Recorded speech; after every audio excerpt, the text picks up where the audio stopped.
Hello friends, welcome to my channel BCS with Chauhan. तो guys मेरा नाम है कीरा चौहान। यहाँ हम कर रहे हैं घटना चक्र की जो दृष्टि 2022 के करंट अफेयर्स की बुक है उसको। तो दोस्तों यहाँ पे हम कर रहे हैं 1 जून 2021 से इसमें है 10 मई 2022 तक के करंट अफेयर्स। और इसमें अभी हमारा चला है राष्ट्रीय परिदृश्य पार्ट 1 हम कर चुके हैं, पार्ट 2 अभी करेंगे।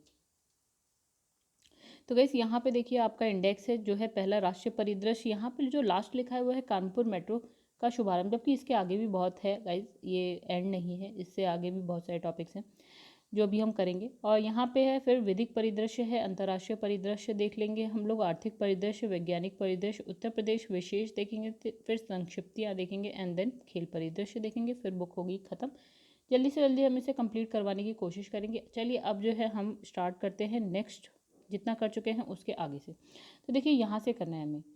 तो स्वस्थ राज्य प्रगतिशील भारत रिपोर्ट, तो यहाँ पे लिखा है नीति आयोग एक स्वस्थ सूचकांक यानी कि स्वास्थ्य सूचकांक यानी कि हेल्थ इंडेक्स का विकास कर उसे एक ऐसे वार्षिक सुव्यवस्थित साधन के रूप में स्थापित करने हेतु प्रतिबद्ध है जिसके माध्यम से बेहतर स्वास्थ्य संबंधी परिणाम प्राप्त करने पर राज्य या फिर केंद्र शासित प्रदेशों का ध्यान आकर्षित किया जा सके। फरवरी 2018 में नीति आयोग द्वारा स्वास्थ्य सूचकांक का प्रथम संस्करण स्वस्थ राज्य प्रगतिशील भारत नामक रिपोर्ट के अंतर्गत प्रस्तुत किया गया था। स्मरणीय तथ्यों की बात कर लें तो यहाँ लिखा है 27 दिसंबर 2021 को नीति आयोग द्वारा स्वस्थ healthy state progressive India report का चौथा संस्करण यानी कि 2019-20 जारी किया गया। तो ये रिपोर्ट जो है विश्व बैंक के तकनीकी सहयोग और केंद्रीय स्वास्थ्य एवं परिवार कल्याण मंत्रालय भारत सरकार के परामर्श से नीति आयोग द्वारा विकसित की गई। फिर इस रिपोर्ट में राज्य एवं केंद्र शासित प्रदेशों को स्वास्थ्य परिणामों में उनके वृद्धिमान परिवर्तन यानी कि वर्ष दर वर्ष प्रगति और समग्र प्रदर्शन यानी वर्तमान प्रदर्शन है उसके आधार पर रैंक प्रदान की गई है। इस रिपोर्ट हेतु आधार वर्ष क्या माना गया है 2018-19 और संदर्भ वर्ष है हमारा 2019-20। कोविड-19 से पूर्व की स्थिति को समाहित करता है ये। अब लिखा है कि ये स्वास्थ्य सूचकांक 24 संकेतकों पर यानी कि इंडिकेटर्स पर आधारित है। तो इसमें लिखा है समान तत्वों के मध्य तुलना को सुनिश्चित करने हेतु राज्यों एवं केंद्र शासित प्रदेशों को निम्न 3 श्रेणियों में बांटा गया है। एक हो गया बड़े राज्य, एक हो गए छोटे राज्य, एक हो गए केंद्र शासित प्रदेशों में रैंकिंग प्रदान की गई है। राज्यों को संदर्भ वर्ष में सूचकांक स्कोर के आधार पर 3 वर्गों फ्रंट रनर, अचीवर्स और एस्पिरेंट्स में वर्गीकृत किया गया। संदर्भ वर्ष 2019-20 यानी कि रेफरेंस ईयर 2019-20 के लिए बड़े राज्यों में क्रमशः केरल, तमिलनाडु, तेलंगाना जो है आपके शीर्ष 3 स्थानों पर है। और यहाँ पे देखिए क्या है, केरल को लगातार चौथी बार जो है फर्स्ट स्थान मिला है। तो शीर्ष 5 बड़े राज्यों की अगर हम बात करें समग्र प्रदर्शन की दृष्टि से संदर्भ वर्ष जो है आपका 2019-20 की अगर बात करें तो देखिए फर्स्ट नंबर पे है केरल, देन तमिलनाडु, तेलंगाना, आंध्र प्रदेश एंड महाराष्ट्र, ये इनके यहाँ पे स्कोर हैं।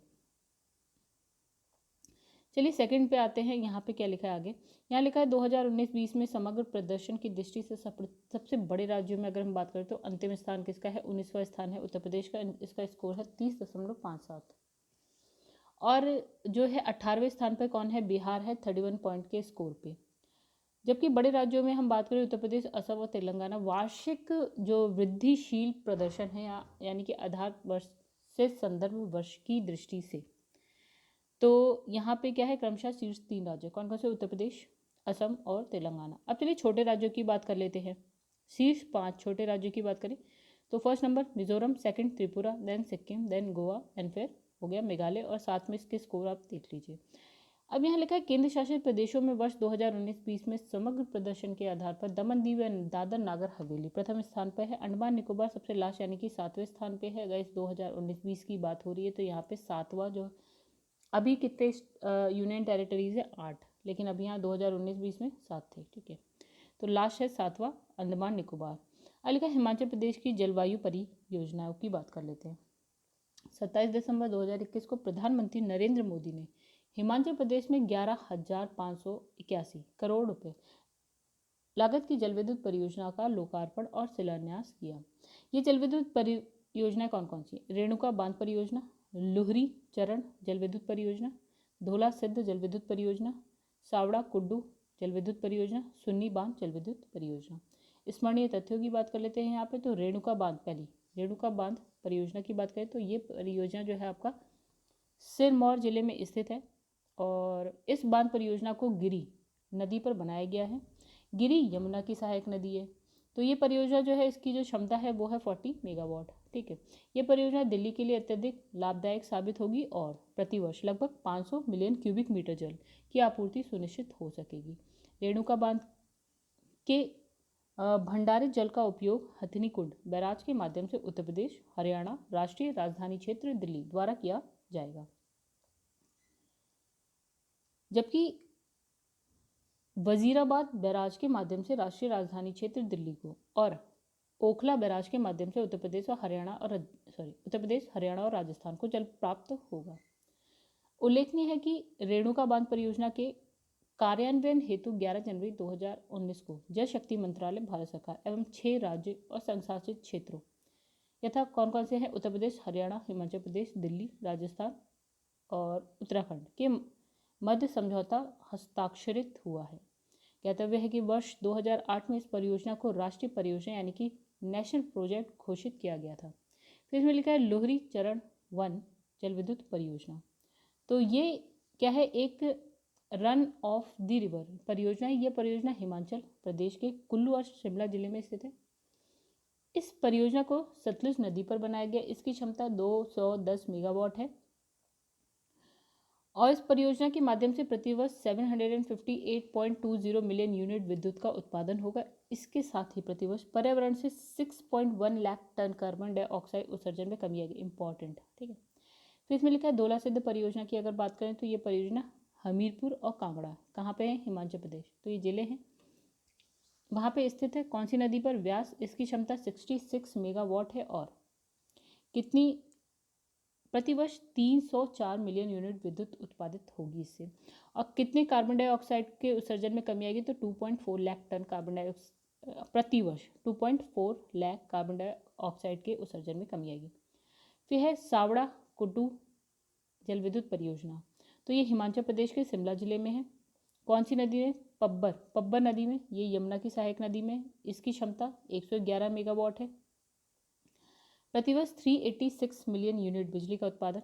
फिर आ जाते हैं हम यहाँ पे सुन्नी बांध जल विद्युत परियोजना, शिमला मंडी जिले में स्थित है और सतलुज नदी पे है। इसकी क्षमता 382 मेगावाट है और इसमें भी प्रतिवर्ष लगभग 1382 मिलियन यूनिट विद्युत का उत्पादन होगा और इसके साथ ही पर्यावरण से जो है आपकी 11 लाख टन कार्बन डाइऑक्साइड कम करने में सहायक होगी। चलिए आगे बढ़ जाते हैं। अब है सुशासन सूचकांक 2020-21। तो वैसे यहाँ पे है गुड गवर्नेंस इंडेक्स। सभी राज्य केंद्र शासित प्रदेशों में प्रशासन की स्थिति के आकलन और उनकी सरकारों द्वारा उठाए गए विभिन्न कदमों के प्रभाव से अवगत होने का एक रूप साधन यानी कि यूनिफॉर्म टूल है सुशासन सूचकांक 2020-21 का विकास प्रशासनिक सुधार और लोक शिकायत विभाग ने राष्ट्रीय सुशासन केंद्र नई दिल्ली तथा सुशासन केंद्र हैदराबाद के तकनीकी सहयोग से किया है। स्मरणीय तथ्यों की बात करें तो 25 दिसंबर 2021 को सुशासन दिवस यानी कि गुड गवर्नेंस डे के अवसर पर केंद्रीय कार्मिक लोक शिकायत एवं पेंशन मंत्रालय द्वारा सुशासन सूचकांक 2020-21 जारी किया गया। ये जो इस सूचकांक का दूसरा संस्करण है और इस संस्करण को पहली बार 2019 में जारी किया गया था।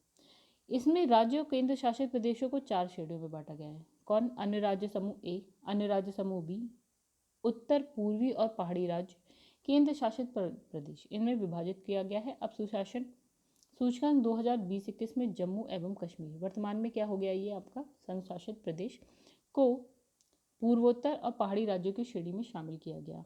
फिर इसमें GGI 2020-2021 के तहत 10 प्रशासनिक क्षेत्रों में विस्तृत 58 संकेतकों के आधार पर राज्यों और केंद्र शासित प्रदेशों के स्कोर और रैंकों की गणना की गई। फिर लिखा है संयुक्त रैंकिंग में समूह ए के राज्यों में गुजरात, समूह बी के राज्यों में मध्य प्रदेश, पूर्वोत्तर पहाड़ी राज्यों में हिमाचल प्रदेश, केंद्र शासित प्रदेशों में दिल्ली शीर्ष स्थान पर है।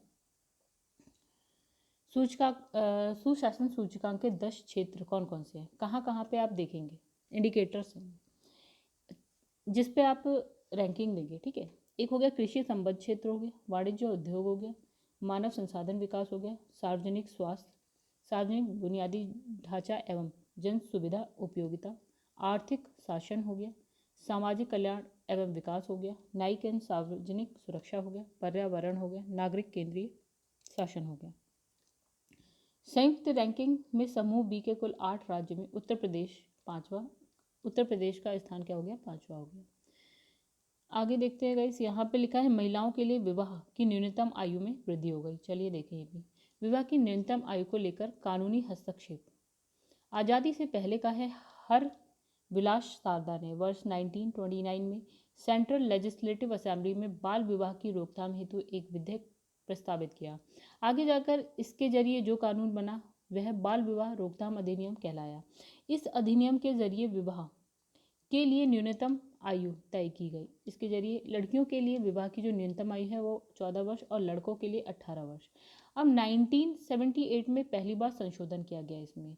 अब इसके अनुसार क्या होगा, लड़कों की आयु 21 वर्ष कर दी गई और लड़कियों की 18 वर्ष कर दी गई। फिर उल्लेखनीय है कि बाल विवाह जैसी कुप्रथा का उन्मूलन सतत विकास लक्ष्य नंबर 5 है, ठीक है, SDG 5 का हिस्सा है। अब स्मरणीय तथ्यों की बात कर लें तो 15 दिसंबर 2021 को प्रधानमंत्री नरेंद्र मोदी की अध्यक्षता में केंद्रीय मंत्रिमंडल ने बाल विवाह रोकथाम अधिनियम 2006 में संशोधन को मंजूरी दे दी। इसका उद्देश्य महिलाओं के लिए विवाह की न्यूनतम उम्र में 3 वर्ष की वृद्धि करना है। मतलब 18 साल से अब क्या कर दिया जाए, 21 साल।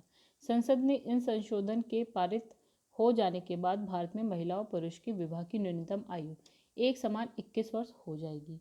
केंद्र सरकार ने इस संबंध में बाल विवाह रोकथाम संशोधन विधेयक 2021 को लोकसभा के शीतकालीन सत्र में प्रस्तुत किया, लेकिन विधेयक के प्रावधानों पर सहमति न बन पाने के कारण उसे स्थायी समिति के पास भेज दिया गया।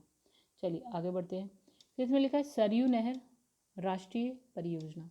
मूलतः वर्ष 1974 में सरयू नहर परियोजना की परिकल्पना लेफ्ट बैंक घाघरा नगर परियोजना, लेफ्ट बैंक घाघरा कैनाल परियोजना, नहर परियोजना यानी कैनाल परियोजना के रूप में की गई थी।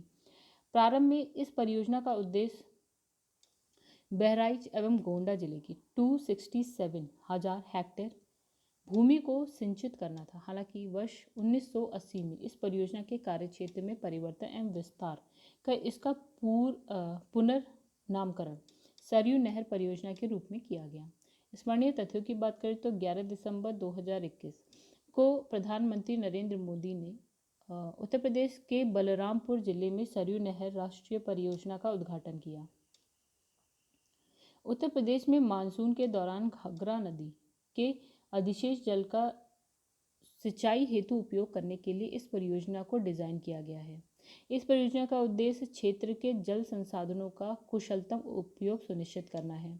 इस परियोजना के तहत 5 नदियों यथा घाघरा, सरयू, राप्ती, बाणगांव, रोहिणी को आपस में जोड़ना है। यह परियोजना 3 चरणों यथा चरण 1 पूर्व AIBP, चरण 2 AIBP, चरण 3 PMKSYNP में कार्यान्वित की गई है। वर्ष 2012 में इसे राष्ट्रीय परियोजना घोषित किया गया। फिर है महोबा में विभिन्न परियोजनाओं का उद्घाटन। तो 19 नवंबर 2021 को प्रधानमंत्री ने जल संकट समाधान के लिए महोबा उत्तर प्रदेश में विभिन्न परियोजनाओं का उद्घाटन किया। कौन कौन सी परियोजना है? एक है अर्जुन सहायता परियोजना, रतौली वियर परियोजना, भाओनी बांध परियोजना, माझगांव चिल्ली स्प्रिंकलर परियोजना। तो इस परियोजना में महोबा, हमीरपुर, बांदा, ललितपुर की लगभग 65,000 हेक्टेयर भूमि की सिंचाई संभव होगी। इस परियोजना से इन क्षेत्रों में पेयजल भी उपलब्ध होगा। तो वैसे वही वाला आगे बढ़ते हैं। यह परियोजना जो हम ऊपर चल रही थी हमारी, ठीक है, तो मतलब जो टॉपिक हम पढ़ रहे हैं, तो ये परियोजना 14.04 लाख हेक्टेयर खेती योग्य भूमि की सिंचाई के लिए जल उपलब्ध कराएगी। इस परियोजना से पूर्वी उत्तर प्रदेश के 9 जिले कौन कौन से? बहराइच, श्रावस्ती, बलरामपुर, गोंडा, सिद्धार्थनगर, बस्ती, संत कबीर नगर, गोरखपुर और महाराजगंज लाभान्वित होंगे। ठीक है, आगे भी देख लेते हैं इसमें कोई पॉइंट हो तो। ठीक है, तो ये बॉक्स पढ़ लेते हैं। इसमें लिखा है झांसी में उद्घाटित परियोजनाएं। तो 19 नवंबर 2021 को प्रधानमंत्री नरेंद्र मोदी ने झांसी में 600 मेगावाट के ultra mega solar power park का उद्घाटन किया। इसका निर्माण 30,000 करोड़ रुपए से अधिक की लागत से किया गया। इससे सस्ती विद्युत और ग्रिड स्थिरता जैसे दोहरे लाभ प्राप्त होंगे। प्रधानमंत्री ने झांसी में अटल एकता पार्क का भी उद्घाटन किया। इसका नामकरण भूतपूर्व प्रधानमंत्री अटल बिहारी वाजपेयी के नाम पर किया गया। यह पार्क 40,000 वर्ग मीटर क्षेत्र में विस्तृत है। यहाँ इसे अटल बिहारी वाजपेयी की प्रतिमा को प्रख्यात शिल्पकार राम सुतार ने निर्मित किया। चलिए आगे बढ़ते हैं।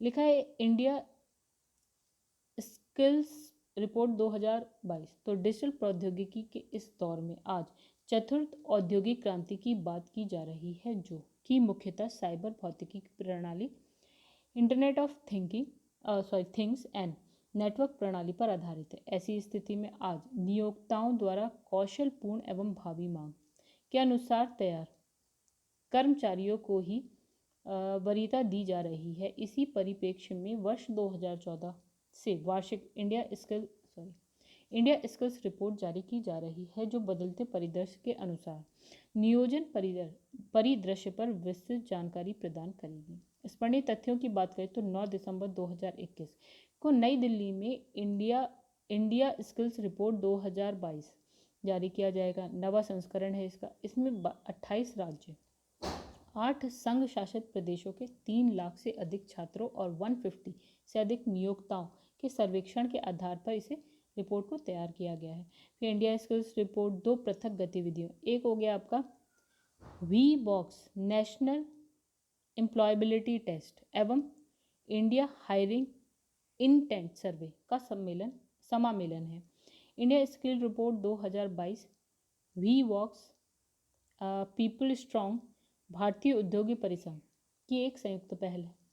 इस रिपोर्ट को तैयार करने में संयुक्त राष्ट्र विकास कार्यक्रम यानी कि UNDP, अखिल भारतीय तकनीकी शिक्षा परिषद AICTE एंड MSDE, फिर आपका है सेंस्टोन एड यूनिवर्सिटी, फिर ASAP केरल तथा भारतीय विश्वविद्यालय संघ AIU द्वारा भी सहयोग किया गया है।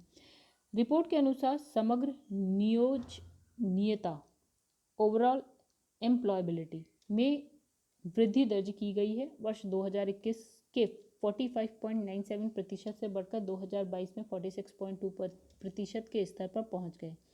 रिपोर्ट के अनुसार बैंकिंग एवं वित्तीय सेवा तथा बीमा, सॉफ्टवेयर, हार्डवेयर एवं IT, pharma and internet business क्षेत्र सर्वाधिक नियोजन करने वाले क्षेत्रों में शीर्ष पर हैं। वर्ष 2022 में सर्वाधिक नियोजन गतिविधि की संभावनाएं केवल 3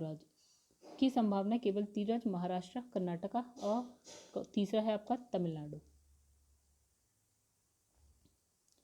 फिर में वर्ष 2022 की रिपोर्ट के अनुसार कार्य सहभागिता में 67% पुरुष, 33% महिलाओं का योगदान है। वर्ष 2020 में महिलाओं की नियोजनीयता 47%, 2021 में 41% और 2022 में 51% जो है दर्ज की गई है। फिर आइए यहाँ देखिए उच्चतम नियोजनीयता वाले शीर्ष 5 राज्य, मतलब हाईएस्ट एम्प्लॉयबिलिटी वाले शीर्ष 5 राज्यों की अगर हम बात करें तो चलिए गाइस, तो यहाँ पे महाराष्ट्र प्रतिशत है 66.1%, उत्तर प्रदेश 65.2, केरल 64.2, वेस्ट बंगाल 63.8, कर्नाटका 59.3। उच्चतम नियोजनीयता वाले 5 शहरों की बात करते हैं तो टॉप पे पुणे 78.1% और 11% के साथ, लखनऊ 74.32%, त्रिवेंद्रम 66.48%, कोलकाता 57.16%, बेंगलुरु 56.48%। यहाँ लिखा है केन बेतवा लिंक परियोजना। तो विश्व जल दिवस कब? 22 मार्च 2021 के अवसर पर प्रधानमंत्री नरेंद्र मोदी की उपस्थिति में केंद्रीय जल शक्ति मंत्रालय और उत्तर प्रदेश और मध्य प्रदेश सरकार के मध्य एक ऐतिहासिक त्रिपक्षीय समझौता ज्ञापन हस्ताक्षरित हुआ। देश में पहली बड़ी केंद्र संचालित नदी जोड़ो परियोजना केन बेतवा लिंक परियोजना के कार्यान्वयन के लिए इस समझौता ज्ञापन पर हस्ताक्षर किए गए। इस समझौते द्वारा नदियों को परस्पर जोड़ने के माध्यम से जल आधिक्य क्षेत्रों से सूखा प्रभावी और जल न्यून क्षेत्रों में जल पहुंचाने हेतु अंतर्राज्य सहयोग की शुरुआत की गई। स्मरणीय तथ्य की बात करते हैं तो 8 दिसंबर 2021 को केंद्रीय मंत्रिमंडल ने केन बेतवा नदी को परस्पर जोड़ने की परियोजना के वित्त पोषण और कार्यान्वयन को मंजूरी प्रदान की। यह परियोजना राष्ट्रीय परिप्रेक्ष्य योजना के तहत देश की पहली नदी जोड़ो परियोजना है। इस परियोजना के तहत जल आदिक्य केन नदी का जल बेतवा नदी में भेजा जाएगा। ये दोनों ही नदियां यमुना की सहायक नदियां हैं। परियोजना के तहत छतरपुर जिला मध्य प्रदेश स्थित दौधन गांव में केन नदी पर एक बांध का निर्माण किया जाएगा। जल को एक नहर के माध्यम से बेतवा नदी में भेजा जाएगा। इस परियोजना को 2 चरणों में पूरा किया गया। चरण 1 किया जाएगा, ठीक है। चरण 1 एक है दौधन बांध, power house, Ken Betwa link नहर का निर्माण। दूसरा चरण क्या है? लोअर और बांध, कोठा बैराज और बीना संकुल परियोजना का निर्माण। इस परियोजना के कार्यान्वयन के लिए Ken Betwa link project authority नामक विशेष प्रायोजन वाहन की स्थापना की जाएगी। परियोजना से प्रति वर्ष 10.62 लाख हेक्टेयर भूमि को सिंचित किया जाएगा। लगभग 62 लाख की आबादी हेतु पेयजल की आपूर्ति सुनिश्चित हो सकेगी। 103 मेगावाट वन बिजली और 27 मेगावाट सौर ऊर्जा का उत्पादन होगा। इस परियोजना से लाभान्वित होने वाले जिले उत्तर प्रदेश का बांदा, महोबा, झांसी, ललितपुर और मध्य प्रदेश के पन्ना, टीकमगढ़, छतरपुर, सागर, दमोह, दतिया, विदिशा, शिवपुरी, रायसेन है। अब यहाँ लिखा है केन बेतवा नदी के बारे में। आइए देखें, और तो कुछ नहीं है इसमें। चलिए अब इस बॉक्स में क्या है वो पढ़ लेते हैं।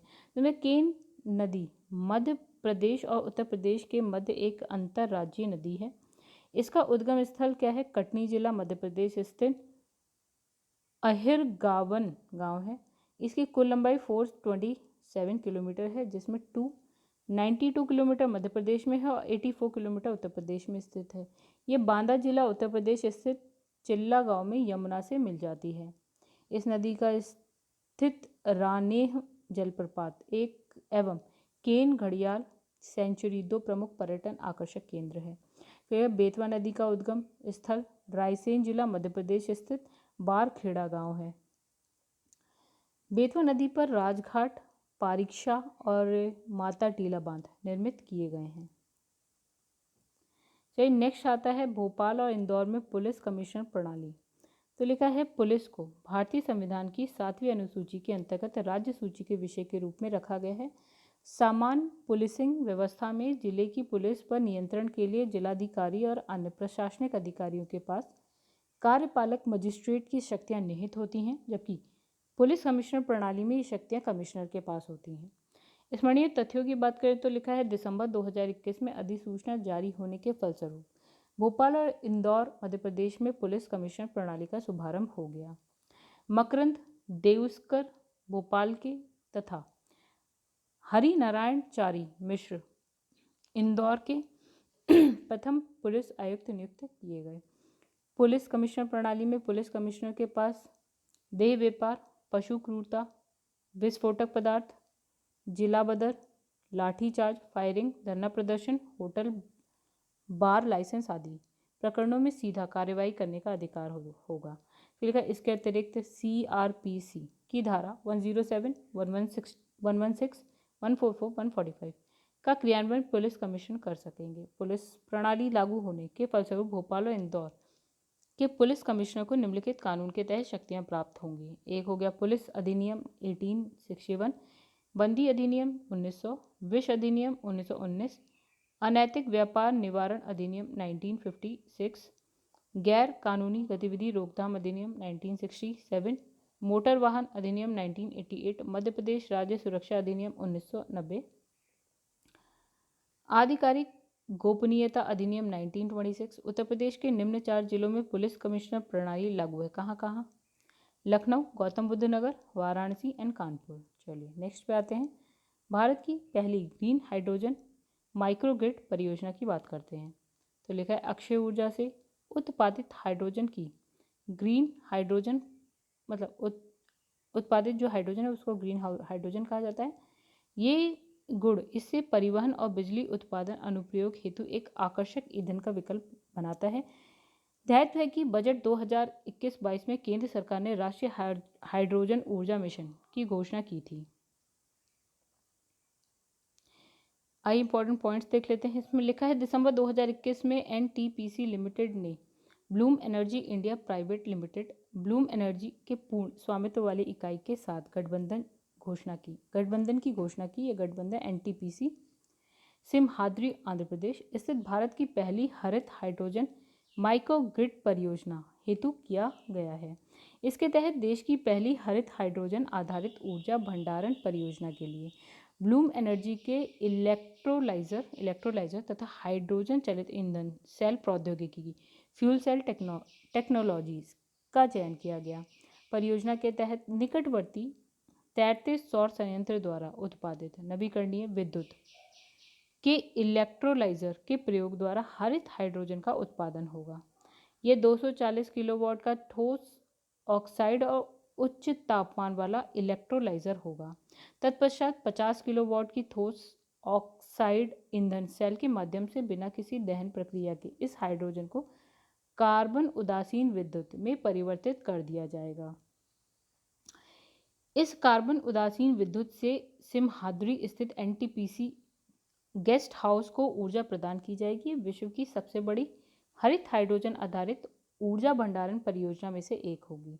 यह परियोजना वर्ष 2070 तक शून्य कार्बन उत्सर्जन का लक्ष्य प्राप्त करने और लद्दाख को कार्बन शून्य क्षेत्र बनाने में प्रधानमंत्री के दृष्टिकोण के अनुरूप है। नेक्स्ट आपका है पोचमपल्ली सर्वश्रेष्ठ पर्यटन गांव। सर्वश्रेष्ठ पर्यटन गांव संयुक्त राष्ट्र विश्व पर्यटन संगठन UNWTO की एक पहल है। इस पहल के अंतर्गत उन गांवों को मान्यता प्रदान की जाती है जो पर्यटन को अपने विकास और कल्याण का सुदृढ़ संचालन बनाने हेतु प्रतिबद्ध है। ये पहल गांव उनकी प्राकृतिक छवि, प्राकृतिक एवं सांस्कृतिक विविधता, पाक कला सहित स्थानीय मूल्यों एवं गतिविधियों के संरक्षण में पर्यावरण के महत्व को रेखांकित करती है। स्मरणीय तथ्य की बात करें, UNWTO की महासभा का 24वां सत्र 30 नवंबर से 3 दिसंबर 2021 के मध्य मैड्रिड, स्पेन में आयोजित हुआ। इस सत्र के दौरान 5 वैश्विक क्षेत्रों में स्थित 32 देशों के कुल 44 गांवों को वर्ष 2021 हेतु सर्वश्रेष्ठ पर्यटन गांव का दर्जा प्रदान किया गया। UNWTO द्वारा चयनित 44 सर्वश्रेष्ठ पर्यटन गांव में भारत का पोचमपल्ली गांव भी शामिल है। पोचमपल्ली तेलंगाना के नालगोंडम जिले में स्थित है। यहाँ की उत्कृष्ट साड़ियों के लिए इसे भारत के सिल्क शहर यानी कि सिल्क सिटी ऑफ इंडिया के नाम से भी जाना जाता है। इन साड़ियों को इकत नामक अनूठी शैली द्वारा बुना जाता है। पोचमपल्ली की इकत शैली को वर्ष 2004 में भौगोलिक संकेतक यानी कि GI टैग प्राप्त हुआ है। पोचमपल्ली को भूदान पोचमपल्ली के नाम से भी जाना जाता है। उल्लेखनीय है कि 18 अप्रैल 1951 को इसी गांव से आचार्य विनोबा भावे ने भूदान आंदोलन का शुभारंभ किया था। केंद्रीय पर्यटन मंत्रालय ने UNWTO सर्वश्रेष्ठ पर्यटन गांव घोषित किए जाने हेतु भारतीय प्रविष्टि के रूप में 3 गांवों को नामित किया। ये 3 गांव कौन कौन से? एक तो है आपका कोंगथोंग मेघालय, लदपुरा खास मध्य प्रदेश, पोचमपल्ली तेलंगाना। तो इसमें से पोचमपल्ली को UNWTO द्वारा पुरस्कृत किया गया है। लदपुरा खास मध्य प्रदेश के निवाड़ी जिले में स्थित है। कोंगथोंग गांव मेघालय के पूर्वी खासी हिल जिले में स्थित है। इसे वीस्लिंग गांव यानी कि सीटी वाला गांव के नाम से भी जाना जाता है। इस गांव में जन्म के समय बच्चों को नाम के बजाय एक धुन देने की अनूठी प्रथा है। चलिए और देख लेते हैं दोस्तों, क्या और भी पॉइंट्स हैं इसमें? नहीं। चलिए बॉक्स देख लेते हैं। बॉक्स में क्या लिखा है? लिखा है निजामुद्दीन बस्ती परियोजना को यूनेस्को सांस्कृतिक धरोहर संरक्षण पुरस्कार। 1 दिसंबर 2021 को नई दिल्ली स्थित ऐतिहासिक निजामुद्दीन बस्ती समुदाय के समग्र शहरी पुनरुत्थान की एक परियोजना को यूनेस्को द्वारा पुरस्कृत किया गया है। सांस्कृतिक धरोहर संरक्षण हेतु यूनेस्को एशिया प्रशांत अवार्ड 2021 के तहत यह पुरस्कार प्रदान किया गया है। निजामुद्दीन बस्ती परियोजना को 2 श्रेणियों में यह अवार्ड जो है प्रदान किया गया है। और 2 श्रेणियाँ कौन कौन सी? आपकी अवार्ड ऑफ एक्सीलेंस और दूसरे सतत विकास हेतु विशेष पहचान। लिखा है राष्ट्रीय बहुआयामी गरीबी सूचकांक। तो राष्ट्रीय बहुआयामी गरीबी सूचकांक परियोजना का उद्देश्य वैश्विक रूप से स्वीकार्य होने के साथ साथ भारत की स्थिति के अनुरूप एक सूचकांक का निर्माण करना है। इस परियोजना का व्यापक उद्देश्य वैश्विक एमपीआई रैंकिंग में भारत की स्थिति में सुधार करना है। भारत में बहुआयामी गरीबी सूचकांक के कार्यान्वयन के लिए नीति आयोग नोडल मंत्रालय है। एमपीआई के लिए नोडल मंत्रालय के रूप में नीति आयोग वैश्विक एमपीआई का प्रकाशन करने वाली एजेंसी यथा OPHI Oxford poverty and human development initiative तथा यूएनडीपी के साथ समन्वय करने हेतु उत्तरदायी है। इसके अतिरिक्त राज्यों एवं केंद्र शासित प्रदेशों की उनके निष्पादन के आधार पर रैंकिंग तैयार करने का उत्तरदायित्व भी नीति आयोग का है। राष्ट्रीय एमपीआई विकसित करने के अंतर मंत्रालयी प्रयासों को सांस्थानिक दर्जा प्रदान करने के लिए नीति आयोग ने MPICC multi dimensional poverty index coordination committee का गठन किया, जिसमें 12 मंत्रालय एवं विभाग शामिल हैं। चलिए कुछ पॉइंट्स देख लें। तो हाल ही में नीति आयोग द्वारा राष्ट्रीय बहुआयामी गरीबी सूचकांक जारी किया गया है। प्रथम राष्ट्रीय एमपीआई बेसलाइन रिपोर्ट और डैशबोर्ड, राष्ट्रीय परिवार स्वास्थ्य सर्वेक्षण 4 2015-16 तो NFHS4 2015-16 के आंकड़ों पर आधारित है। राष्ट्रीय बहुआयामी गरीबी सूचकांक का निर्माण 3 आयामों स्वास्थ्य, शिक्षा, रहन सहन का स्तर में विभक्त 12 संकेतकों के आधार पर किया गया। इसमें 10 संकेतक तो वही हैं जो वैश्विक एमपीआई मॉडल में शामिल हैं। साथ ही भारतीय परिस्थिति के अनुरूप 2 नए संकेतकों क्या प्रसव पूर्व देखभाल और बैंक खाता को भी जगह दी गई है। राष्ट्रीय बहुआयामी गरीबी सूचकांक के माध्यम से न केवल राज्यों के स्तर पर बल्कि जिला स्तर पर भी 12 संकेतकों में गरीबी का आकलन प्रस्तुत किया गया है। राष्ट्रीय एमपीआई के अनुसार भारत की 25.01% जनसंख्या बहुआयामी रूप से गरीब है। तो इसमें लिखा है, चलिए और देख लेते हैं। हाँ, केरल सबसे कम बहुआयामी गरीबी जनसंख्या 0.71% वाला राज्य है। केंद्र शासित प्रदेशों की दृष्टि से दादर नागर हवेली 27.36% में बहुआयामी गरीबी जनसंख्या सर्वाधिक, जबकि पुडुचेरी 1.72% में सबसे कम है। चलिए गाइस और देखते हैं आगे, कोई पॉइंट हो तो करें, नहीं तो ये बॉक्स करेंगे हम लोग। हाँ, उत्तर प्रदेश की 37.79% जनसंख्या बहुआयामी रूप से गरीब है। उत्तर प्रदेश का एमपीआई स्कोर कितना है 0.18 है। उत्तर प्रदेश का ग्रामीण क्षेत्र में 44.32%, जबकि शहरी क्षेत्रों में 18.07% जनसंख्या बहुआयामी रूप से गरीब है। और भी देख लेते हैं गाइस, चलिए अब बॉक्स भी देख लेते हैं। यहाँ लिखा है विभिन्न संकेतकों में सर्वाधिक पिछड़ा राज्य तथा न्यूनतम अग्रणी राज्य, वंचित जनसंख्या वाले राज्य की बात करते हैं। तो संकेतक लिखा है, यहाँ लिखा है पिछड़ा राज्य, वंचित जनसंख्या प्रतिशत में, फिर अग्रणी राज्य और वंचित जनसंख्या प्रतिशत में लिखी है इसमें। तो गैस यहाँ पे देखिए क्या लिखा है, यहाँ लिखा है पोषण पर। तो अगर पिछड़ा राज्य देखें तो बिहार है और प्रतिशत में 51.88%। अग्रणी राज्य कौन सा है, सिक्किम, प्रतिशत में अगर हम बात करें तो 13.32 है। फिर है बाल एवं किशोर मृत्यु दर की में आपका जो है उत्तर प्रदेश आता है। इस पॉइंट पे जो आपका पिछड़ा राज्य है वो उत्तर प्रदेश आता है, प्रतिशत में 4.97% आता है। और यहाँ पे अग्रणी में केरल आता है 0.19% के साथ। फिर आपका प्रसव पूर्व देखभाल की अगर बात करें तो बिहार आता है, और यहाँ पे क्या होता है, अग्रणी में केरल आता है।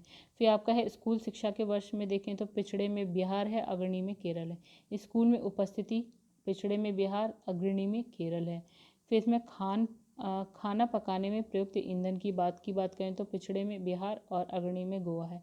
स्वच्छता की बात करें तो झारखंड पिछड़े में, अग्रणी में केरल है। पेयजल की बात करें तो मणिपुर पिछड़े में और पंजाब जो हो गया आपका अग्रणी में हो गया। और एक और टेबल जो हम ऊपर भूल गए, इसमें लिखा है सर्वाधिक बहुआयामी गरीबी वाले 5 राज्य की बात करें, रैंक राज्य बहुआयामी गरीबी जनसंख्या प्रतिशत में। तो देखिए फर्स्ट नंबर पे आपके पास है बिहार, सेकंड नंबर पे झारखंड, थर्ड नंबर पे आपके पास है उत्तर प्रदेश, सबकी प्रतिशत में भी आप जनसंख्या देख सकते हैं। फोर्थ नंबर पे मध्य प्रदेश, फिफ्थ नंबर पे है मेघालय, फिफ्थ नंबर पे यहाँ पे लिखा है असम। चलिए ये दोनों बॉक्स हो गए हमारे। अब हम आ जाते हैं इस पे। अच्छा, इसी के आगे का आएगा इस, ठीक है। जो हम ये वाला बॉक्स पढ़ रहे थे ना, इसमें हमने यहाँ तक कर लिया था पेयजल तक। पेयजल के भी आगे देख लेते हैं तो विद्युत है, उसमें पिछड़े में बिहार है और अग्रणी में गोवा है। देन आवास की बात करें तो पिछड़े में मणिपुर है, अग्रणी में केरल है। संपत्ति नागालैंड पिछड़े में आता है, अग्रणी में पंजाब आता है। बैंक खाते की बात करें नागालैंड पिछड़े में, अग्रणी में आता है हिमाचल प्रदेश। बाकी ये देखिए सर्वाधिक एवं न्यूनतम बहुआयामी गरीबी वाले 5 जिलों की अगर यहाँ पे हम बात करें तो गाइस यहाँ पे देखिए लिखा है सर्वाधिक बहुआयामी गरीबी वाले जिले, और यहाँ जनसंख्या है प्रतिशत में, बहुआयामी गरीबी जनसंख्या प्रतिशत। फिर न्यूनतम बहुआयामी गरीबी वाले जिलों की अगर बात करें और यहाँ प्रतिशत में जनसंख्या है, तो सर्वाधिक गरीबी वाले देखें तो श्रावस्ती है guys, Shravasti first number, Bahraich second, Bahraich है आपका, बलरामपुर है, खीरी है और गोंडा है। ठीक है, अब यहाँ पे है न्यूनतम बहुआयामी गरीबी वाले जिले, तो इसमें देखिए आपका है लखनऊ, कानपुर नगर, गौतम बुद्ध नगर, गाजियाबाद, झांसी। चलिए नेक्स्ट है public affairs index 2021। Public affairs index 1994 में स्थापित बेंगलुरु स्थित गैर लाभकारी think tank public affairs centre द्वारा विकसित किया गया है। यह सूचकांक वर्ष 2016 से प्रत्येक वर्ष जारी किया जा रहा है। इस सूचकांक के तहत भारत के राज्यों को उनके प्रशासनिक प्रदर्शन के आधार पर रैंक प्रदान की जाती है। लिखा स्मरणीय तथ्य, तो इसमें हाल ही में पब्लिक अफेयर्स सेंटर द्वारा वार्षिक रिपोर्ट पब्लिक अफेयर्स इंडेक्स 2021 को प्रकाशित किया गया है। पब्लिक अफेयर्स इंडेक्स का ये 6वां वार्षिक संस्करण है। PAI 2021 के तहत 2020-21 के दौरान भारत के राज्यों के प्रशासन की गुणवत्ता का आकलन प्रस्तुत किया गया है। PAI 2021 निम्नलिखित 3 स्तंभों, 5 विषयों यानी कि थीम्स और 14 सतत विकास लक्ष्यों और 43 संकेतकों के आधार पर शासन की गुणवत्ता को निर्धारित करता है। 3 स्तंभ की अगर बात करें तो समता यानी कि इक्वालिटी, समृद्धि ग्रोथ, संवहनीयता यानी कि सस्टेनेबिलिटी, और 5 विषय की बात करें तो अभिव्यक्ति और जवाबदेही, सरकार की प्रभावशीलता, विधि का शासन, विनियमन की गुणवत्ता, भ्रष्टाचार पर नियंत्रण, और 14 सस्टेनेबल गोल की बात करें तो SDG लक्ष्य कौन कौन से हैं? फर्स्ट, पहला, दूसरा, तीसरा, चौथा, पांचवा, छठा, सातवां, आठवां, नौवां, 10वां, 11वां, 12वां, 15 और 16। फिर लिखा है उपयुक्त पर आधारित 43 संकेतक हैं। ठीक है, हम लिखा है रैंकिंग हेतु राज्यों को उनकी जनसंख्या के आधार पर 2 श्रेणियों, बड़े राज्य 2 करोड़ से अधिक जनसंख्या वाले, छोटे राज्य 2 करोड़ से कम जनसंख्या वाले राज्यों में वर्गीकृत किया गया है। साथ ही केंद्र शासित प्रदेशों के लिए अलग रैंकिंग तैयार की गई है। बड़े राज्यों की श्रेणी में केरल जो है आपका फर्स्ट नंबर पे है, और छोटे राज्यों की श्रेणी में सिक्किम फर्स्ट नंबर पे, केंद्र शासित प्रदेशों में आपका पुडुचेरी है। 18 बड़े राज्यों में क्या है? उत्तर प्रदेश का निम्नतम स्थान 18वां, प्रदेश के सरकारी तंत्र के लिए चिंता का विषय है। फिर लिखा है SDG शहरी सूचकांक और डैशबोर्ड 2021-22। तो SDG सरकारी सूचकांक एंड डैशबोर्ड 2021-22 स्थानीय शहरी निकायों के स्तर पर सतत विकास लक्ष्यों की प्राप्ति की दिशा में हुई प्रगति की निगरानी का एक साधन है। इसे नीति आयोग द्वारा डिजाइन और विकसित किया गया है। इस सूचकांक की रूपरेखा में 56 ULBs और 77 संकेतक शामिल हैं। 77 संकेतक 15 SDG और 46 SDG उपलक्ष्यों को आच्छादित करते हैं। SDG 14 यानी कि जल के नीचे जीवन के लिए तटीय क्षेत्र के लिए प्रासंगिक होने के कारण उसे सूचकांक में शामिल नहीं किया गया। SDG 17 लक्ष्यों हेतु भागीदारी को भी सूचकांक के दायरे से बाहर रखा गया है। फिर स्मरणीय तथ्यों की बात करें तो 23 नवंबर 2021 को भारत जर्मन सहयोग के तहत नीति आयोग ने पहला सतत विकास लक्ष्य शहरी सूचकांक एवं डैशबोर्ड 2020-21 जारी किया।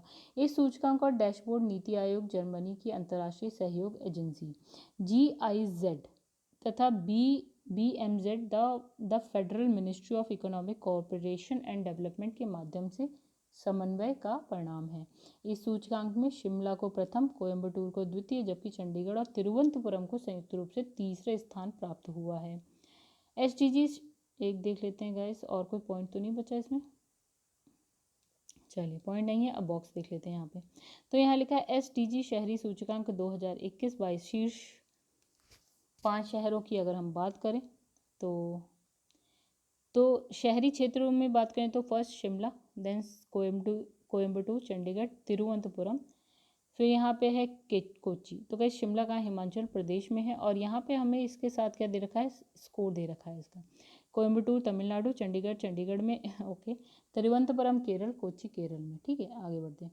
फिर इसमें एचई शहरी सूचकांक 2000 अंतिम 5 शहरों की बात करी गई, तो 56वें स्थान पे है धनबाद जो कि झारखंड में है, मेरठ आपका उत्तर प्रदेश में, ईटानगर अरुणाचल प्रदेश में, नॉर्थ ईस्ट में, गुवाहाटी असम में है, और पटना बिहार में है।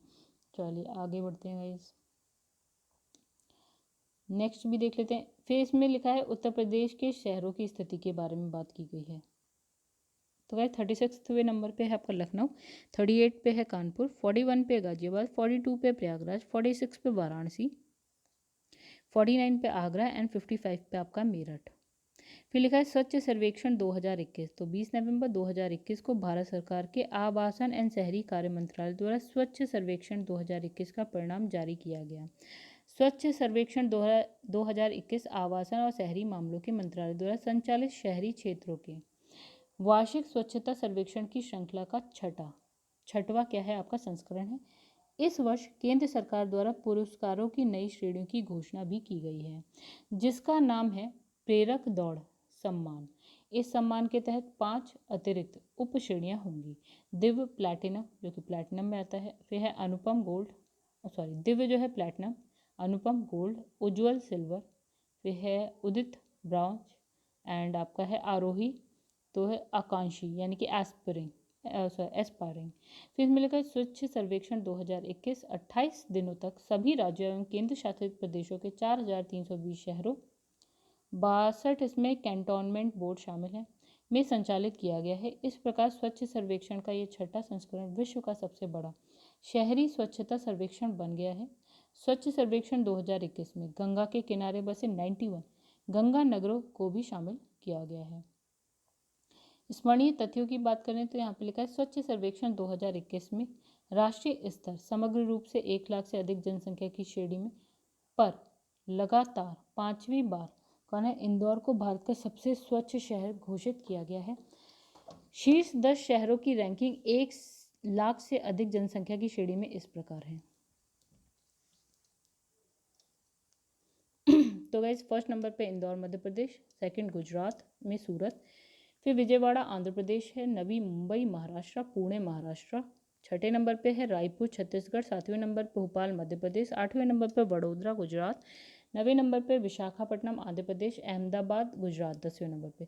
अब इसमें लिखा है शीर्ष 10 शहर 1 से 10 लाख की जनसंख्या वाले। ठीक है, तो इसमें फर्स्ट नंबर पे नई दिल्ली, फिर आपका है अंबिकापुर छत्तीसगढ़, देन आपका है Tirupati Andhra Pradesh, then fourth number Noida Uttar Pradesh, fifth number Ujjain Madhya Pradesh, six number Gandhinagar Gujarat, seventh number पे है मैसूर कर्नाटका, 8वें नंबर पे है बुरहानपुर मध्य प्रदेश, 9वें नंबर पे है धुले महाराष्ट्र, एंड 10वें नंबर पे है देवास मध्य प्रदेश। और इसमें लिखा है 10 लाख से अधिक जनसंख्या की श्रेणी में शीर्ष 20 शहरों में उत्तर प्रदेश के 2 शहरों को स्थान प्राप्त हुआ है। 12वें नंबर पे है आपका लखनऊ और 18वें नंबर पे है गाजियाबाद। फिर लिखा है 10 लाख से अधिक जनसंख्या श्रेणी में कानपुर उत्तर प्रदेश 21वां स्थान, आगरा उत्तर प्रदेश 24वां, प्रयागराज उत्तर प्रदेश 26वां स्थान, मेरठ उत्तर प्रदेश 27वां, एंड वाराणसी जो है आपका 30वें स्थान पर है। 1 लाख से कम जनसंख्या में आपका बीटा सांगली महाराष्ट्र को भारत का सबसे स्वच्छ शहर घोषित किया गया है। चलिए आगे बढ़ते हैं। राज्य की रैंकिंग इस प्रकार, तो शीर्ष स्थान प्राप्त 5 राज्य 100 स्थानीय निकायों से कम, शीर्ष स्थान प्राप्त 5 राज्य 100 स्थानीय निकायों से अधिक। ठीक है, तो देखिए इस वाले में हम देखेंगे 100 स्थानीय निकायों से कम में फर्स्ट नंबर पे है झारखंड, सेकंड नंबर पे हरियाणा, थर्ड नंबर पे गोवा, फोर्थ नंबर पे उत्तराखंड, फिफ्थ नंबर पे आपका है हिमाचल प्रदेश। ठीक है, फिर यहाँ पे देखिए क्या लिखा है, यहाँ पे लिखा है 100 स्थानीय निकायों से अधिक वाले में first number Chhattisgarh, second Maharashtra, third Madhya Pradesh, fourth Gujarat, and fifth Andhra Pradesh. फिर यहाँ लिखा है 10 स्थानीय निकायों से अधिक की श्रेणी वाले राज्यों में जो है उत्तर प्रदेश का स्थान छठवां है। गंगा नगरों की रैंकिंग में 1 लाख से अधिक जनसंख्या वाले गंगा नगरों, गंगा नदी के किनारे बसे नगर में उत्तर प्रदेश के वाराणसी नगर को शीर्ष स्थान प्राप्त हुआ है, जबकि दूसरा और तीसरा और चौथा स्थान मुंगेर बिहार, पटना बिहार एंड कानपुर उत्तर प्रदेश शामिल है। 1 लाख से कम की जनसंख्या वाले गंगा नगरों की श्रेणी में उत्तर प्रदेश का कन्नौज प्रथम स्थान पर है, बिजनौर जो है दूसरे स्थान पर है। देखिए, विभिन्न श्रेणियों में भारत के सबसे स्वच्छ शहर की बात करें तो भारत का सबसे स्वच्छ मेगा शहर यानी कि 40 लाख से अधिक जिसकी जनसंख्या है उसमें आता है अहमदाबाद गुजरात। फिर भारत का सबसे स्वच्छ बड़ा यानी बिगेस्ट सिटी अगर 10 से 40 लाख जनसंख्या की बात करें तो नवी मुंबई महाराष्ट्र की बात आएगी। तो भारत का पहला स्वच्छ मध्यम शहर अगर 3 से 10 लाख की बात करें तो नोएडा आ गया। भारत का सबसे स्वच्छ छोटा शहर की बात करें जिसमें 1 से 3 लाख की जनसंख्या है वो है नई दिल्ली।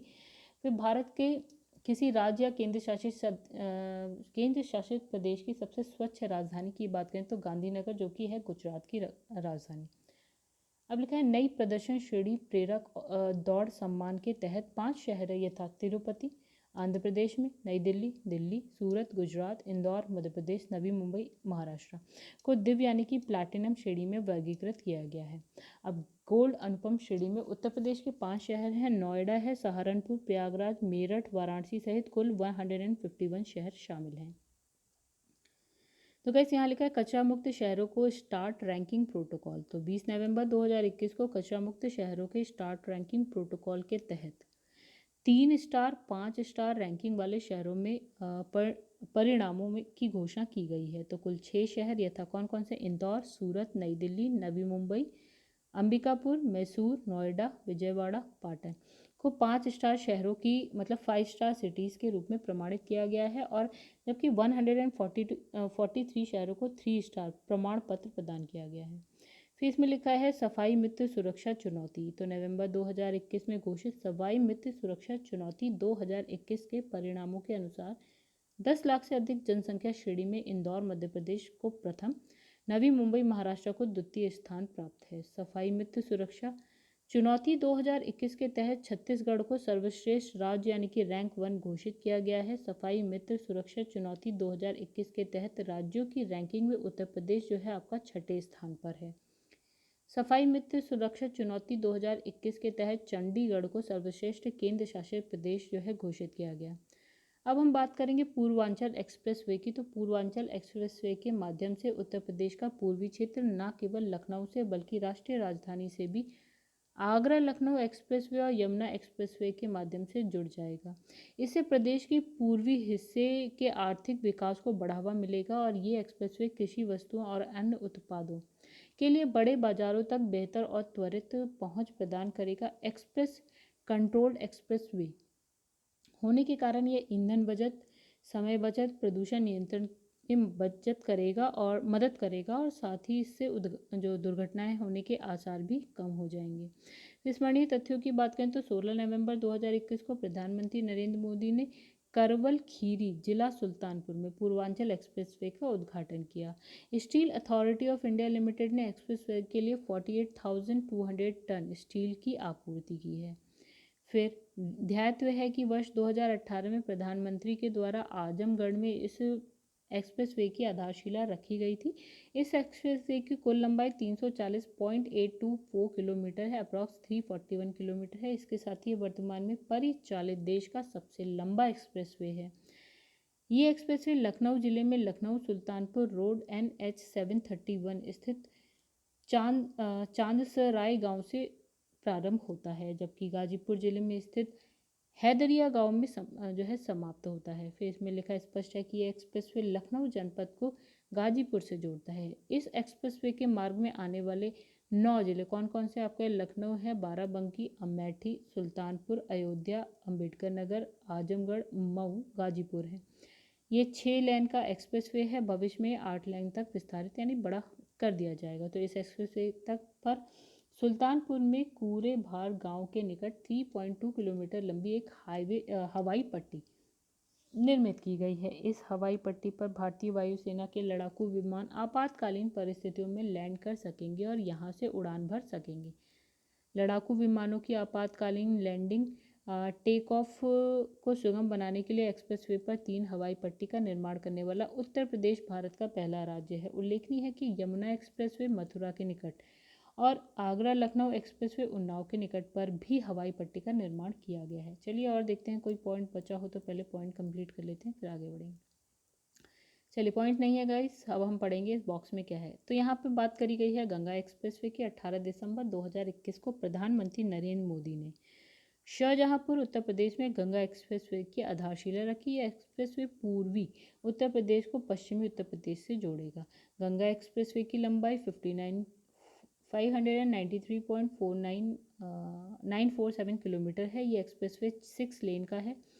इसे भविष्य में 8 लेन का कर दिया जाएगा। ये एक्सप्रेसवे मेरठ जिले के बिजौली गांव यानी NH 334 से प्रारंभ होकर प्रयागराज जिले के जुडापुर दांडू गांव पर समाप्त होता है। उत्तर प्रदेश एक्सप्रेसवेज औद्योगिक विकास प्राधिकरण UPEIDA इसके निर्माण की नोडल एजेंसी है। चलिए आगे बढ़ते हैं। इस बॉक्स में क्या लिखा है ये भी देखते हैं। लिखा है ये एक्सप्रेसवे उत्तर प्रदेश के 12 जिलों मेरठ, हापुड़, बुलंदशहर, अमरोहा, संभल, बदायूं, शाहजहांपुर, हरदोई, उन्नाव, रायबरेली, प्रतापगढ़, प्रयागराज से होकर गुजरता है। शाहजहांपुर में इस एक्सप्रेसवे पर 3.5 किलोमीटर लंबी हवाई पट्टी का निर्माण किया गया है। गंगा एक्सप्रेसवे परियोजना की अनुमानित लागत 3,6200 करोड़ रुपीस है। ठीक है, भूमि सहित। अब लिखा है पूर्ण रूप से निर्मित होने के पश्चात गंगा एक्सप्रेसवे उत्तर प्रदेश का सबसे लंबा एक्सप्रेसवे बन जाएगा। इस एक्सप्रेसवे के साथ ही एक औद्योगिक गलियारे का भी निर्माण प्रस्तुत है। इस एक्सप्रेसवे के निर्माण से औद्योगिक विकास, व्यापार, कृषि, पर्यटन आदि क्षेत्रों को बढ़ावा मिलेगा। इससे क्षेत्र के सामाजिक आर्थिक विकास को भी प्रोत्साहन मिलेगा। नेक्स्ट इसमें लिखा है स्मार्ट पुलिसिंग सूचकांक 2021।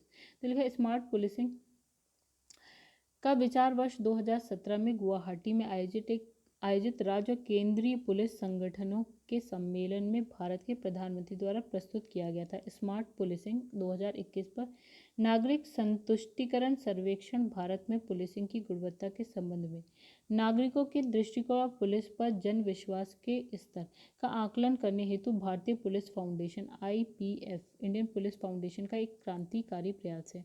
स्मरणीय तथ्यों की बात करें तो नवंबर 2021 में भारतीय पुलिस फाउंडेशन ने स्मार्ट पुलिसिंग सूचकांक 2021 जारी किया। यह सूचकांक भारतीय पुलिसिंग फाउंडेशन द्वारा किए गए राष्ट्रव्यापी सर्वेक्षण पर आधारित है। इस सर्वेक्षण में 19 राज्यों और केंद्र शासित प्रदेशों को शामिल किया गया है।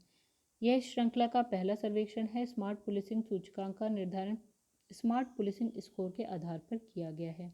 स्मार्ट पुलिसिंग स्कोर को 1 से 10 पैमाने पर मापा गया है। 10 का स्कोर उच्चतम नागरिक संतुष्ट और 0 का स्कोर जो है न्यूनतम संतुष्टि को जो है प्रदर्शित करता है। सूचकांक में निम्नतम स्कोर जो है बिहार को प्राप्त है, सबसे कम। अब बात करें तो सूचकांक में दिल्ली को 12वें स्थान पर, उत्तराखंड 15वें, हरियाणा 18वें, राजस्थान 22, मध्य प्रदेश 23, उत्तर प्रदेश को 28वां स्थान प्राप्त हुआ है।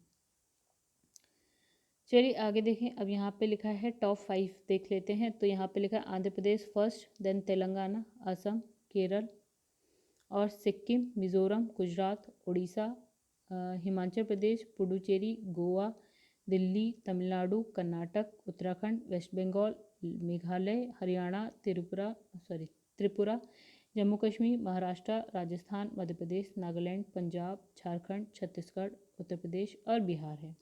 चलिए लास्ट में बिहार है और फर्स्ट नंबर पे हमने कौन सा देखा गाइस यहाँ पे? आंध्र प्रदेश। ठीक है, तो यहाँ लिखा है प्रधानमंत्री पोषण शक्ति निर्माण योजना। 15 अगस्त 1995 को एक केंद्रीय प्रायोजित योजना के रूप में प्रारंभिक शिक्षा के लिए राष्ट्रीय पोषण सहायता कार्यक्रम NPNSPE national programme of nutritional support to primary education प्रारंभ किया गया। इसे ही मध्याह्न भोजन योजना के लोकप्रिय नाम से जाना जाता है। इसका उद्देश्य स्कूल में नामांकन, प्रतिधारक एवं उपस्थिति बढ़ाने के साथ साथ प्राथमिक कक्षाओं में बच्चों के पोषण स्तर में सुधार करना था। स्मरणीय तथ्यों की बात करें तो 19 सितंबर 2021 को प्रधानमंत्री नरेंद्र मोदी की अध्यक्षता में आर्थिक मामलों की मंत्रिमंडलीय समिति ने प्रधानमंत्री पोषण योजना को मंजूरी प्रदान की। यह योजना वर्ष 2021-22 से वर्ष 2025-26 तक 5 वर्ष की अवधि के लिए लागू की जाएगी। इस योजना के माध्यम से सरकारी और सरकारी सहायता प्राप्त स्कूलों में पका हुआ गर्म भोजन उपलब्ध कराया जाएगा। ये केंद्र प्रायोजित योजना कक्षा 1 से लेकर 8 तक के सभी स्कूली बच्चों को आच्छादित करेगी। इस योजना से देश भर के 11.20 लाख स्कूलों में पढ़ने वाले लगभग 11.80 करोड़ बच्चे लाभान्वित होंगे। ये योजना पूर्व में चल रही मध्याह्न भोजन योजना का स्थान लेगी। प्रारंभिक कक्षाओं हेतु प्रति स्कूल प्रति बच्चे के लिए 100 ग्राम तथा उच्च प्राथमिक कक्षाओं हेतु 150 ग्राम खाद्यान्न की आपूर्ति की जाएगी। इस योजना को प्राथमिक कक्षाओं के 11.80 करोड़ बच्चों के अलावा पूर्व प्राथमिक कक्षाओं तथा बाल वाटिकाओं में पढ़ने वाले छात्रों पर विस्तारित करने का प्रस्ताव है। अब लिखा है राज्य खाद्य सुरक्षा सूचकांक 2020-21। भारतीय खाद्य सुरक्षा और मानक प्राधिकरण द्वारा राज्य खाद्य सुरक्षा सूचकांक को जारी किया गया। इस सूचकांक को पहली बार 2019 में विश्व खाद्य सुरक्षा दिवस यानी कि 7 जून के अवसर पर जारी किया गया था। 2020-21 का सूचकांक अपने क्रम में तीसरा है। ठीक है, तो 2019, 20, फिर 21। और इसमें लिखा है स्मरणीय तथ्यों की बात करें तो 20 सितंबर 2021 को राज्य खाद्य सुरक्षा सूचकांक यानी कि स्टेट फूड सेफ्टी इंडेक्स 2020-21 जारी किया गया। सूचकांक भारतीय खाद्य सुरक्षा मानक प्राधिकरण द्वारा जारी किया जाता है। ठीक है, अब इसमें लिखा है वर्ष 2020-21 में जो ये सूचकांक है तीसरा है और 20-21 के सूचकांक में देश के 36 राज्यों और संघ राज्य क्षेत्र को शामिल किया गया। तो 100 अंकों में कुल प्राप्तांकों के आधार पर शीर्ष 3 की अगर बात करें तो Gujarat first, second Kerala, third है आपका तमिलनाडु। छोटे राज्यों की बात करें गाइस तो फर्स्ट नंबर गोवा का, सेकंड मेघालय और थर्ड नंबर है मणिपुर का। अब संघ राज्य क्षेत्रों में बात करें तो first number Jammu Kashmir, second Andaman Nicobar द्वीप समूह और थर्ड है आपका दिल्ली का। सूचकांक में सबसे निम्न स्थान प्राप्त करने वाले राज्य संघ राज्य क्षेत्रों की बात करें तो आपका सबसे नीचे है मिजोरम, छोटे राज्यों में 8वां स्थान है। बिहार बड़े राज्यों में 20वां स्थान है। लक्षद्वीप संघ राज्य क्षेत्र में जो है आपका 8वां स्थान रखता है। तो इस सूचकांक में बड़े राज्यों में उत्तर प्रदेश का अगर देखें तो 59 ने क्या है 5वां स्थान प्राप्त किया है।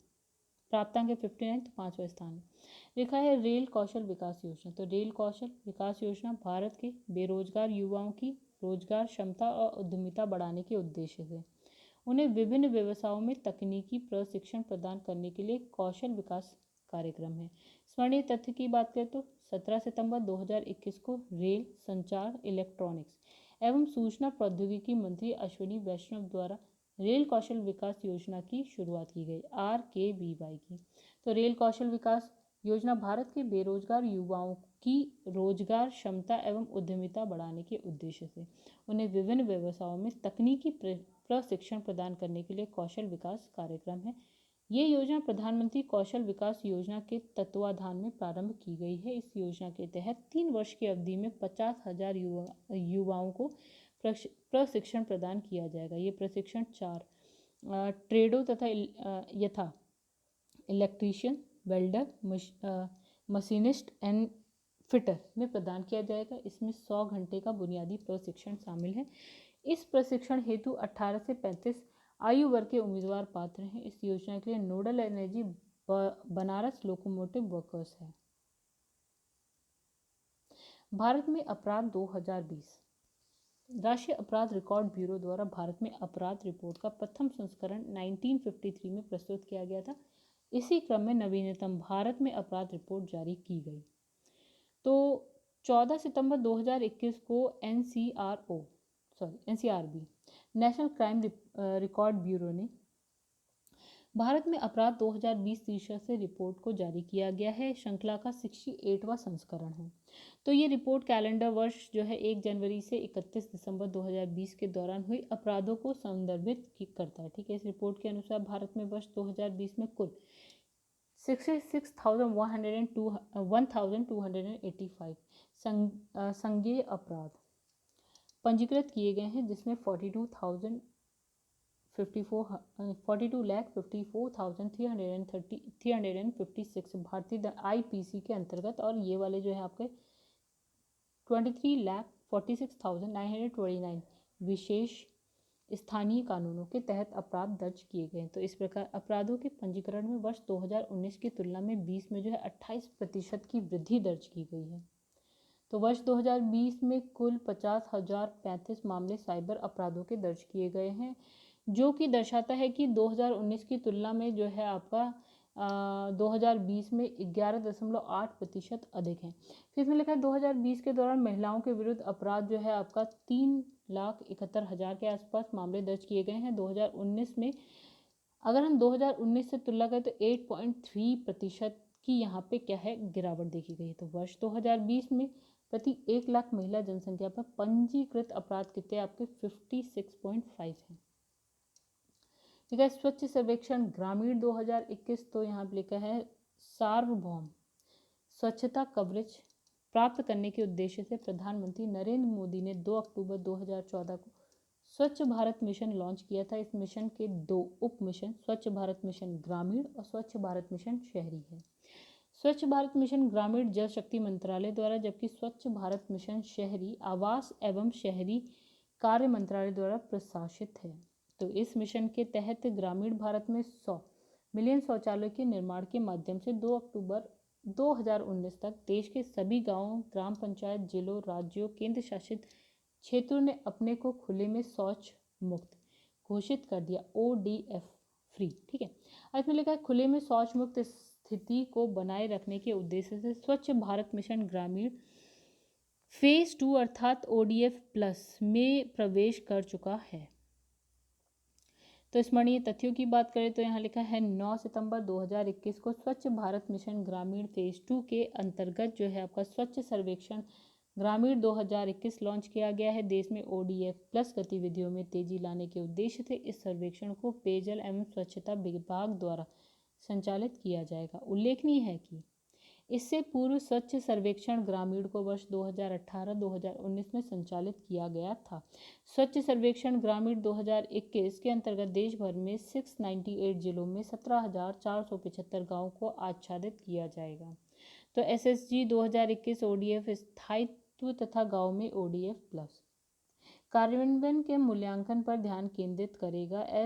SSG 2021 के नए तत्वों को शामिल किया गया है। कौन कौन से? ठोस तरल प्लास्टिक अपशिष्ट का आकलन, मल अपशिष्ट प्रबंधन व्यवस्थाएं, मासिक धर्म संबंधी स्वच्छता पर जागरूकता तथा मासिक धर्म संबंधी अपशिष्ट के लिए प्रबंधन एवं निपटान व्यवस्था। अब लिखा है सुजलान अभियान, तो यहाँ लिखा है 25 अगस्त 2021 को आज़ादी का अमृत महोत्सव के अंग के रूप में जल शक्ति मंत्रालय द्वारा सुजलान अभियान का शुभारंभ किया गया। ODF स्थायित्व एवं गंदला जल प्रबंधन हेतु यह एक 100 दिवसीय अभियान है। इस अभियान के तहत निम्न प्रमुख क्षेत्रों पर ध्यान केंद्रित किया जाएगा।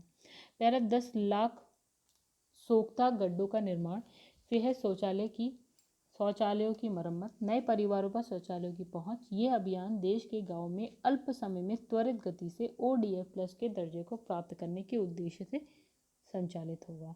लिखा है इंदौर भारत का पहला जल आधिक्य शहर।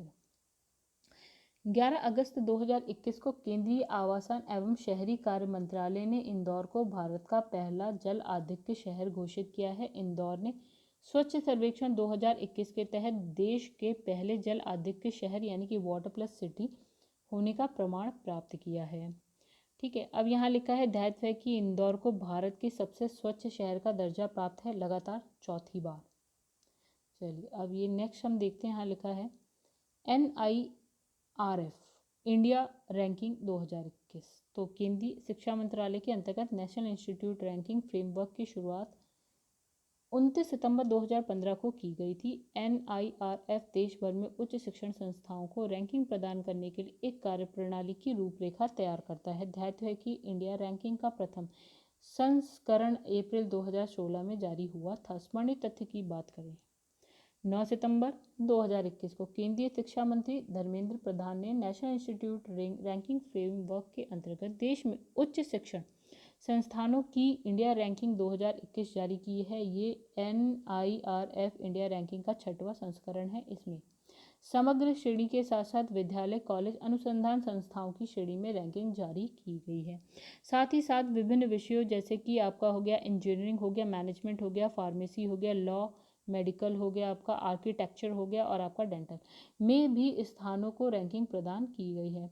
तो वर्ष 2021 में इंडिया रैंकिंग में पहली बार अनुसंधान संस्थानों को रैंक प्रदान की गई है। रैंकिंग फ्रेमवर्क के तहत संस्थानों का मूल्यांकन मानदंडों के निम्नलिखित 5 विस्तृत समूह के आधार पर किया गया है। पहला, शिक्षण और अधिगमन और संस्थान।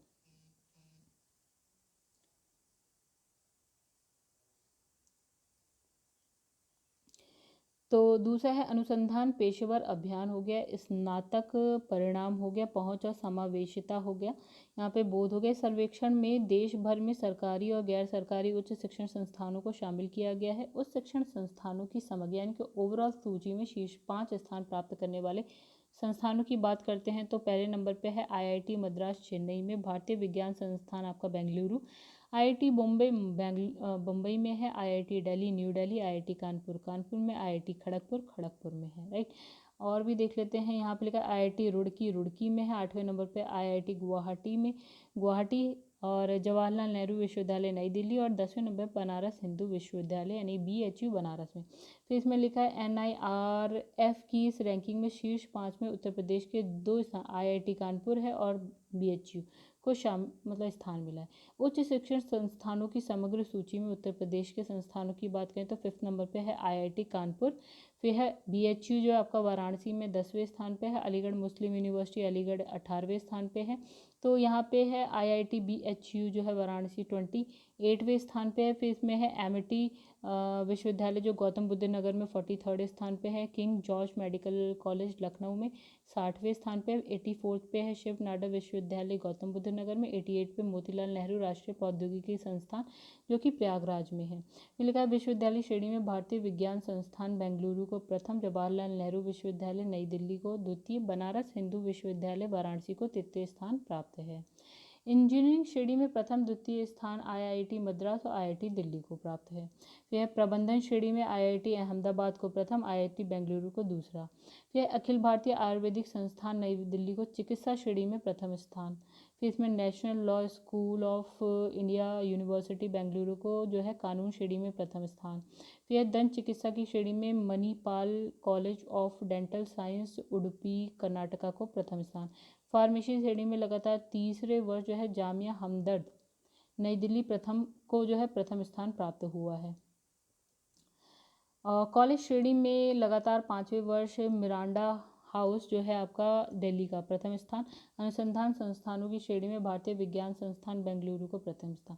तो गाइस अगर आपको वीडियो पसंद है तो प्लीज़ प्लीज़ प्लीज़ वीडियो को लाइक करिएगा एंड चैनल को सब्सक्राइब करना ना भूलिएगा, और वीडियो को ज़्यादा से ज़्यादा शेयर करिए दोस्तों, एंड कमेंट करके बताइए कि आपको ये जो सीरीज़ चल रही है वो कैसी लग रही है।